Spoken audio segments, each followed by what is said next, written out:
And we're going to now check in with Brixton Metals, a returning guest. We're going to be happy to be rejoined by Gary Thompson, who is chairman and CEO. Now, Brixton has some particularly strong assets, including Thorn in BC's Golden Triangle. It also has Hog Heaven in Montana and Langus in the Cobalt Camp of Ontario. So good diversity of assets there.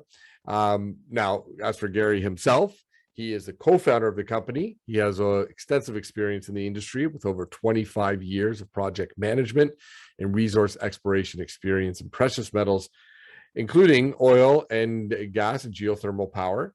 Gary holds several discovery credits for metals and geothermal. Previous employment experiences include both junior and major mining and energy companies, including Newmont Mining, Nova Gold Resources, and Encana Corporation, some big names. Gary, nice to see you again. Welcome back to the Global Mining Symposium. How are you doing today? Hi, Anthony. I'm doing well, thank you. Good to be back. And how are you doing? I'm doing great. We're rolling with it today. Lots of really good speakers, and you're joining some good select companies. So I will turn it over to you and look forward to your presentation. Okay, great. Appreciate that. I guess I need to see if I can get this set up here.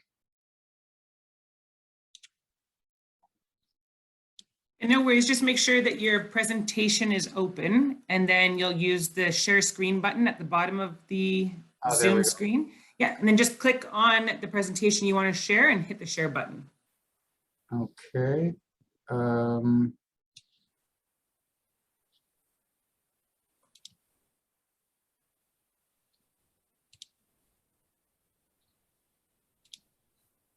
There we go. And I'm going to full screen, and I'll try and get a little cursor going here so I can. You can see that okay? Yes, we can. Looks great. Okay. All right. Brixton Metals. So here's our safe harbor statement. So Brixton is, for those of you that are not aware of Brixton, we're an exploration company really focused on gold, silver, and copper. We've got a great portfolio of assets that have generated some spectacular grades for really for all these commodities. In early 2021, we signed a significant farm out agreement with Ivanhoe Electric on our Montana project called Hog Heaven, and we can get into some of the details on that as I get through this presentation. We believe Brixton is significantly undervalued to our peers. We're in that sort of sub 40 million market cap. And recently, if you look at the, I guess year to date shares traded, it's about 150 million shares traded to date on Brixton from our 198 million outstanding. We've got a solid shareholder base with Eric Sprott, and now Ivanhoe Electric and Rob McEwen as our top three shareholders. Here's our portfolio location. Pretty significant presence in Canada, and probably the largest land package in Northwest BC for gold in the Atlant Camp. And Thorn is really a porphyry district that we're building out. Significant silver, cobalt in the Cobalt Camp of Ontario, and the Hog Heaven project in Montana is really I guess a porphyry in the making, with significant past production there for silver, but also porphyry copper gold potential there. And just given the time constraints of the presentation, I'm really going to focus on Thorn and a little bit on the Hog Heaven project. So Thorn, for maybe some of you that have, Brixton's been around for about 10 years, and this was our listing property in 2010, but it's really morphed into a quite a large project now, some 2,600 square kilometers in the northern trend of the Golden Triangle here, where you can see some very substantial copper gold deposits. And obviously with that recent Newcrest and the Pretium deal, there's certainly a lot more interest and eyes on this part of the world. It's got to be one of the best mineral rich parts of the world. And the reason, the large reason why we expanded our land position, some 10 times what it was, in 2018, the BC Geological Survey did a reanalysis of the geochemistry database that they had, and they did this porphyry weighted sums analysis, and really it highlighted for us. In fact, we only had this northern part of this anomaly here, but you can see the southern trend here. We're calling now this 80-kilometer mega trend down here. So this was open ground in 2018, and that's basically the reason that we staked it. In fact, if you look at some of the other large porphyry camps, this highlights one of the largest porphyry anomalies in the province. And this is some work that we've done, but also we've data mined about 150 old assessment reports and on the project. And what we've been able to determine, and now we've got several, I think we've counted about 14 new large-scale exploration targets. And some of them have had significant work, and some fairly early stage, like the West target. This is a fairly new copper porphyry target for us. But if you look at the scale of this, you know, from the Camp Creek area to Trapper, which we're going to get a little bit more into those two targets today. This is about 11-kilometer trend here. And then we have this Metla target down here, which looks like another porphyry center. We've got this area we're calling Plum, and then an east target, which actually had some drilling on it. So it's quite a large area. And, you know, we think we're sitting on multiple porphyry centers on the project. Still exploration stage. There's been a fair amount of work done on the project, but spread over a number of targets. Pretty exciting year, 2021 for Brixton. In the Camp Creek, this is one of the areas that has seen a lot of work historically. But most of the drilling, you can see by these little lines up top here, pretty much 95% of the drilling was fairly shallow.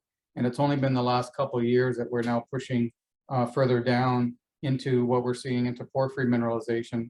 And we published these two holes this summer, hole 184, 820 meters of 0.4 copper equivalent, including almost 320 meters of 0.69 copper equivalent, ending in porphyry style mineralization here at about 1,200 meters.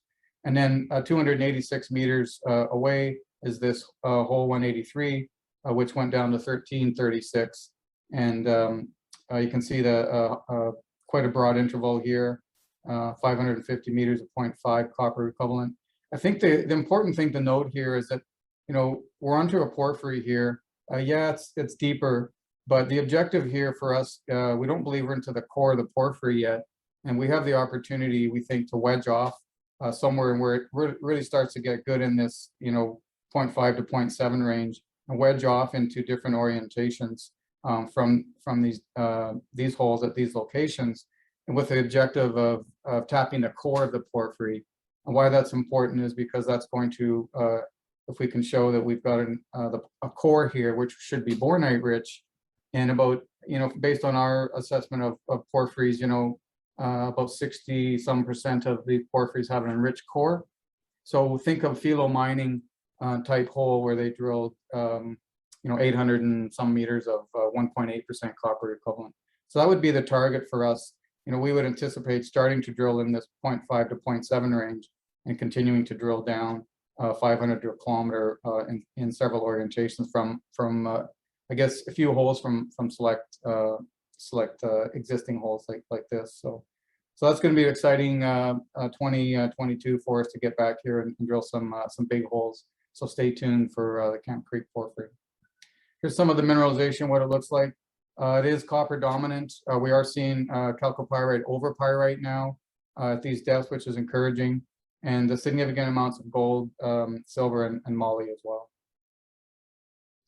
And just, you know, with these holes, while we're not in the core, we are showing that we're starting to stack up to some of these other world-class porphyry deposits. So we're getting up there. I think with the 2022 drilling, we would expect to be up in the, you know, upper levels of these other world-class deposits. So we're not quite there, but very encouraging from what we're seeing so far. So what we did this year is we focused on the Camp Creek was half of our budget, and the other half of the budget was focused down here in Trapper. And the Trapper was a new acquisition that we acquired last year from Kodiak Copper. So we did a substantial geochemical survey, And what we did is we expanded the Trapper anomaly now for about 4 kilometers in its own right, which is more of a gold porphyry target. But if you look at the overall trend here from Camp Creek down to Trapper, that's about 11K there. And then we have this Outlaw, which is a sediment-hosted gold target. That's about a 4-kilometer gold anomaly in its own right. So pretty interesting. GeoChem is working here and it's been quite effective for us. So we recently published some very encouraging results from holes 185 to 187 in the Trapper target. We announced earlier this summer that we saw significant visible gold counts in the drilling, which you can see in these yellow dots. And we also sampled some very high grade gold in this Inlock Creek area, as high as 135 grams from rock sampling at surface. We also identified some new areas with some significant copper. Even though there's not a lot of copper in the actual gold trend that we're seeing, we are seeing some nice copper showings up to 5% in a couple locations outside the gold zone. So that's something that we're going to continue to work on and assess. This is the hole that we published. It's actually hole 186. That was really a gangbuster hole. Doesn't matter really how you chop and change this hole. 139 meters of 2.14 grams gold.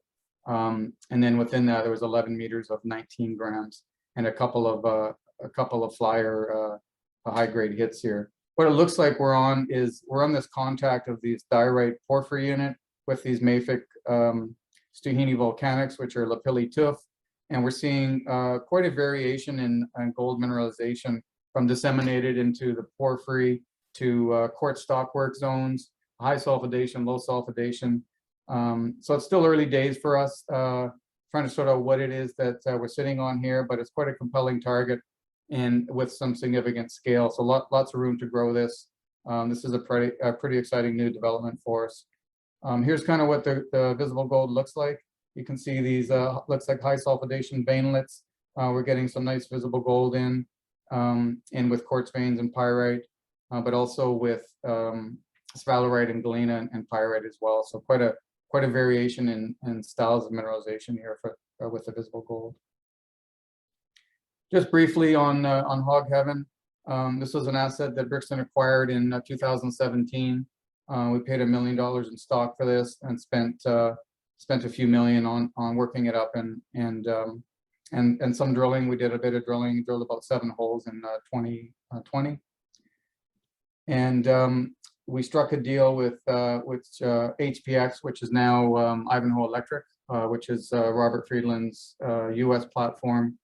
I think soon to be public. So the way the deal is structured is it's over 11 years, but there's a 2-phase approach here. To get 51%, they need to pay Brixton $4.5 million US over 6 years and fund $15 million in exploration expenditures to get to 51. They can elect to move up to 75% by funding an additional $25 million US expenditures. They've done really good work so far. They've done some re-assaying. A lot of the old core and cuttings didn't assay for copper. They did some more geophysics and sort of remodeling work. So we're pretty excited to see them get on this and start drilling.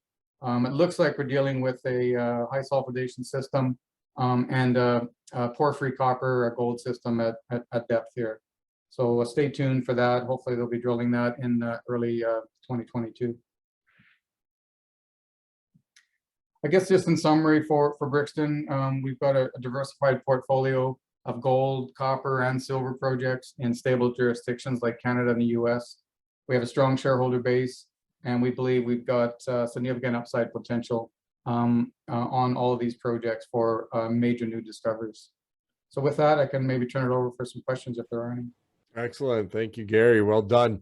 Hog Heaven, that's an interesting one. And you have some big names behind Brixton. Robert Friedland, Rob McEwen, Eric Sprott. Let's, since you finished off talking about Hog Heaven, what makes Ivanhoe Electric optimistic about Hog Heaven? What have they said to you about it? Well, I think, what they're seeing in the core, we see some similarities to Thorn in that, they're seeing mineralized porphyry fragments in the diatreme.